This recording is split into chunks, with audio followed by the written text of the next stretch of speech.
तर नमस्कार मित्रांनो, स्वागत आहे तुमचं आपलं यूट्यूब चॅनल लाईव्हमध्ये. सॉरी, आपल्या सारिका संदीप ब्लॉग या यूट्यूब चॅनलमध्ये. आत्ता आपण आलो. आत्ता सध्या आपण नारोडीमध्ये रानमाळा ह्या वाडी वस्तीवरती आलो. तर तुम्हाला एक शेती तंत्रज्ञानातील एक मस्त असा म्हणजे एक नाही का, म्हणजे आपण एका ठिकाणी आलो, शेतकऱ्यांच्या आपल्या शेतामध्ये आलो आहे. तर आपण त्या ठिकाणी पाहू शकतो, तुम्हाला दाखवतो बघा. हे पाहू शकता, स्प्रिंकलर ना, रेन पाईप.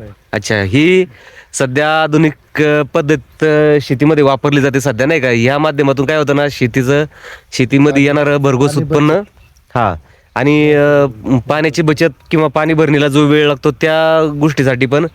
तर आपण शेतकरी आमच्यासोबत आहेत. तर पाहू शकता, असं या, असं या. तर हे दादा आहेत, यांच्या शेतामध्ये हे सध्या कुठलं म्हटलं तुम्ही, रेन पाईप बसवलेले आहेत सध्या. तर आपण आता यांच्याकडून थोडीशी माहिती घेऊ ह्या संदर्भातली, की याचा फायदा काय, नेमकी तोटा काय, किंवा किती खर्च आला या गोष्टीसाठी, नाही का. तर नमस्कार दादा, स्वागत आहे तुमचं आपल्या युट्यूब चॅनल लाईव्हमध्ये, सारिका संदीपल्या ब्लॉग या युट्यूब चॅनलमध्ये. तर तुमचं नाव सांगा प्रथम. माझं नाव शिवाजी वाघमारे.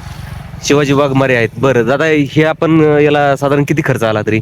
याला 2-1 हजार खर्च आला. 2,000 रुपये खर्च आलाय. म्हणजे आता वावरामध्ये, आता 9-10 शेतामध्ये काय गुंठे. 9-10 गुंठ्यासाठी. हा. बरं, म्हणजे काय आहे, म्हणजे आता हरभऱ्याचं पीक घेतलंय. आता बरं, हरभऱ्याचं पीक आहे म्हटलं, नाही का. हम्म. म्हणजे आता त्याला ते पेरणी करून घेतलेली पेरणी सध्या, केलेली, आणि त्याला आपण हे रेन पाईप बसवलेले आहेत. बसवलेलं आहे. छान. म्हणजे याचा आपल्याला नक्की फायदा काय होऊ शकतो शेतीसाठी? हरभऱ्याला कमी पाणी लागतं बरं. आणि ते याच्यावर बरोबर येणार, अच्छा, रेन पाईपवर. हा, म्हणजे व्यवस्थित एकदम पाणी पण कमी आणि व्यवस्थित सगळीकडे बसतं पाणी. आणि समजा आता याचा म्हणजे आपल्याला पाणी भरण्यासाठी खास करून उपयोग, हो, म्हणजे आणखी त्याच्यापासून बेनिफिट काय आहेत, म्हणजे की जेणेकरून आपला आपल्या वेळ वाचतो. पाणी भरायला उभं राहावं लागत नाही, थांबावं लागत नाही. बरोबर बरोबर बरोबर. चालू करून दिलं हा, का, एक अर्धा तास चालू केलं का होतं सगळीकडे बरोबर. म्हणजे आता याला साधारण तुम्हाला फिटिंगला 2,000 रुपये खर्च आला. हो, म्हणजे पाईप आणि ह्या ज्या नळ्या आहेत त्या. हा. छान. अजून काही याच्या संदर्भातली माहिती आता शेतकऱ्यांनी, म्हणजे तुम्ही धना मेथीला तुम्ही हे वापरू शकता. बर इतर लहान पिकांना भुईमुगालाही तुम्ही वापरू शकता. बर. आणि अजून म्हणजे आपल्याला त्याच्यातून अजून काय, म्हणजे अजून कुठल्या संदर्भात, म्हणजे नाही का, शेतकऱ्यांनी समजा हे वापरावं का, याचा फायदा म्हणजे होऊ शकतो का? परत आता याच्यानंतर ते गबाळ पण जास्त प्रमाणात उतरू शकतं का यांनी? नंतर कोळपणी वगैरे करता येते. पेरलेलं आहे ना, बर, ते मग कोळपता येतं. मजुराची बचत होती त्याच्यामुळं. बरोबर बरोबर. एकदा परत दाखवते. रेन पाईप साठी साधारण आपल्याला 2,000 रुपये खर्च आलेला हो, आहे. हो. तरी म्हणजे चांगले, की म्हणजे नाही का, ऊसाला तर नाही चालू शकत, नाही उसाला नाही का. चालू शकत, म्हणजे आता पिकाला नाही चालू शकत. आणि लहान असेल त्यांना. समजा आधुनिक आता पद्धतीकडे शेतकरी वळलाय, तर आता ह्या माध्यमातून पिकांना बाजार पण तशी भेटली पाहिजे, नाही का. आपण एवढा खर्च करतोय शेत, म्हणजे शेतासाठी, नाही का, आधुनिक पद्धतीने आपण पाणी भरणी वगैरे करतोय, किंवा ठिबक सिंचन करतोय, स्प्रिंकलर करतोय, किंवा तुम्ही म्हणता रेन पाईप वगैरे. तर ह्या गोष्टींना आपण जो खर्च करतोय, तर त्या माध्यमातून म्हणजे सरकारने आपल्याला ह्या संदर्भात आपल्याला उत्पन्न जसं उत्पन्न असेल तसा बाजारभाव पण दिला पाहिजे. कारण प्रत्येक गोष्टीला पण, आता आपण जर प्रत्येक गोष्ट विकत घ्यायला गेलो तर त्या ठिकाणी आपल्याला 100% प्रत्येक गोष्टीला एक बाजारभाव ठरलेले असते. हो, तसं आपल्या शेतमालाला कधी बाजार कमी, कधी जास्त. तर असं तुमचं काय, तुम्ही काय सांगू शकता या बाबतीत? आवकवर असतं. आवक जास्त झाली तर मग बाजार कमी होते.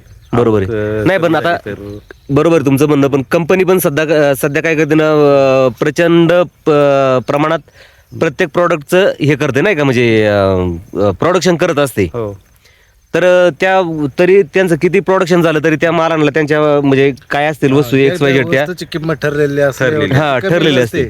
तसं शेतमालाचं नाही, शेतमालाचं फिक्स भाव नाही. हो, तर ते म्हणजे तुम्ही काय सांगू शकता सरकारला या माध्यमातून? सरकारला ह्या माध्यमातून सांगायचं, शेतमाल जो पिकतोय तो नाशवंत आहे. बरोबर, त्याला वेळीच आपला योग्य जर भाव भेटला तर शेतकऱ्यांना थोडा फायदा होऊ शकतो. बरोबर आहे ना.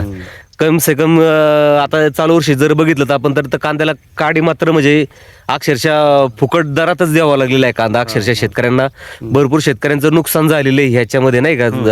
कम से कम म्हणजे भांडवल पण काही लोकांची नाही भेटलीत. नाही, सुरुवातीला होती कांदा काढणी ज्या वेळेला झाली त्यावेळेला थोडी बाजार होती. हो, 140-150 रुपयापर्यंत बाजार होती. बरोबर. नंतर तीच बाजार स्थिर राहिली आणि आता थोडी कमी झाली. ती आता परत जागेवर आलेली आहे बाजार. हो आता तरी आलेले, पण मध्यंतरी ज्या लोकांचे कांदे स्वस्त बाजारभावात गेलेत त्यांचं नुकसानच झालं ना सध्या, हो, हो, बरोबर ना. नुकसानच झालं. तर ठीक आहे, चला भेटूया आता पुढील ब्लॉगमध्ये. धन्यवाद. धन्यवाद दादा. नमस्कार. धन्यवाद.